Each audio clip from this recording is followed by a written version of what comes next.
Welcome back to Strawberry Ink. Tonight, we delve into a crime that shattered the quiet politics of a small New Jersey borough. A case started with a hail of bullets and ended with a shocking connection drawn from the pews of a church. On Wednesday, February 1st, 2023, in Sayerville, New Jersey, around 7:30 p.m., it was a typical cold night, the kind where the promise of spring feels miles away. It was midwinter, and it was a good time to get cozy indoors, enjoying some quality family time. But for a woman, the night was about to become something dark, infinitely darker than just nighttime. Eunice Dwumfour was not your typical local politician. She was a part-time emergency technician and business analyst.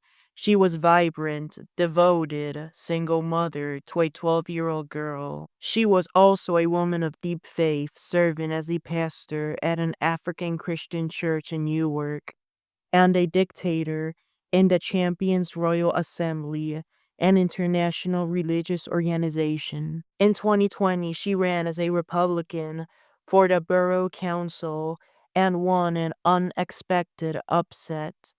She was, by all accounts, a rising star and had recently married Peter Ezechukwu, a pastor from Nigeria.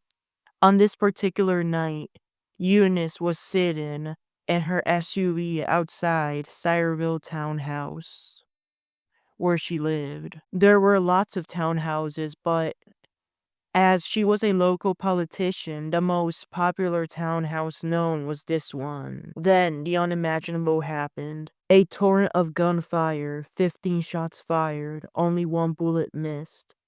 14 found her mark. The councilwoman's vehicle, now driverless, rode downhill, crashing into several parked cars. The police, who had responded to a phone call reporting the incident, arrived quickly. They found her SUV, spotted her unresponsive inside, and had to break the glass to reach her. The New Jersey State Medical Examiner's Office in Trenton confirmed the remains. The cause of death, blood loss from gunshot wounds. Eunice Dwumfour had slowly crossed the Rainbow Bridge, leaving behind a community in shock. New Jersey Governor Phil Murphy expressed that shock, noting that Dwumfour was one of the first elected officials in the state in recent memory to have been shot and killed. The GOP chairwoman and Sayreville Mayor Victoria Kilpatrick issued statements praising her service and spirit. For months, the investigation seemed stalled, no suspects, no clear motive. Her family, desperately seeking closure, hired attorney John Wisniewski, a former member of the state assembly, to push for answers. But this case went cold. On March 4th, 2023, the community gathered at the Bethany Baptist Church in Newark for a funeral, with mortuary services handled by the Carmen Spezzi Funeral Home of Sayerville. She was laid to rest at the Hollywood Memorial Park in Union, New Jersey, a tragic end for a life full of promise. But while public mourned, investigators were quietly, painstakingly tracking digital breadcrumbs. Their Kia cell phone tower records. Those records led them all the way down to the East Coast to Portsmouth, Virginia, where they tracked down the suspect, 28-year-old Rashid Ali Bynum. And here's where the story takes its unsettling turn. Bynum was not a political rival or a random attacker. He knew Eunice Dwumfour from church. The victim, in her role as a spiritual leader, had apparently consulted him in the past, leading investigators to wonder if his stresses somehow became twisted into a motive for murder. While the exact specific reason for the crime remains unknown, prosecutors believe they had enough to link him to the shooting. Rashid Bynum was already tied to a separate criminal probe within the state of New Jersey.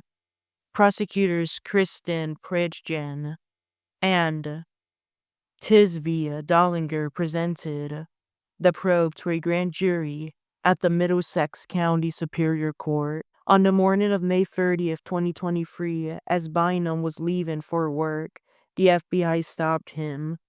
He was arrested and taken to the Chesapeake City Police Station for questioning. There, he met with Jersey investigators and reportedly denied any involvement with the crime. The grand jury handed down an indictment. Bynum was charged with felonies of first-degree murder and 2 firearms offenses. He was held in custody without bond in Virginia as he fought extradition back to New Jersey. In June 2023, Governor Phil Murphy confirmed the extradition, and the U.S. Marshals picked Rashid up from the Chesapeake City Jail, driving him to the Middlesex County Jail in Jersey. At this point, the indictment was unsealed. His first appearance was before Judge Joseph Paoni in the Superior Court. Bynum, who pleaded not guilty, was ordered to remain in jail without bond. He hired private attorney Michael Ashley to defend him. The trial finally began in May 2025. On June 9th, a day, which is my dad's birthday, a jury of 12 members and 2 alternates delivered their verdict, guilty on all charges. 2 months later, in August 2025, Judge Paoni handed down the sentence, life in prison for murder with a concurrent 10 years for the firearms offenses, 5 each. Rashid Ali Bynum must complete 35 years before he is eligible for parole. Judge Paoni has denied motions to acquit Bynum nor declare a mistrial. The defense has appealed to the higher courts, and that matter is pending. For now, Rashid Bynum is incarcerated at the New Jersey State Prison in Trenton. And so the community of Sayreville has closure, though the wounds remain. A respected councilwoman, a mother, and a woman of God, slain by a man she once consoled, leaving behind a baffling and heartbreaking case that started with 14 shots fired at her that night. That's it for today's episode of Strawberry Ink. Join us next time that we discuss an investigation or a closed crime case. Thank you for listening. Take care and have a good rest of your day.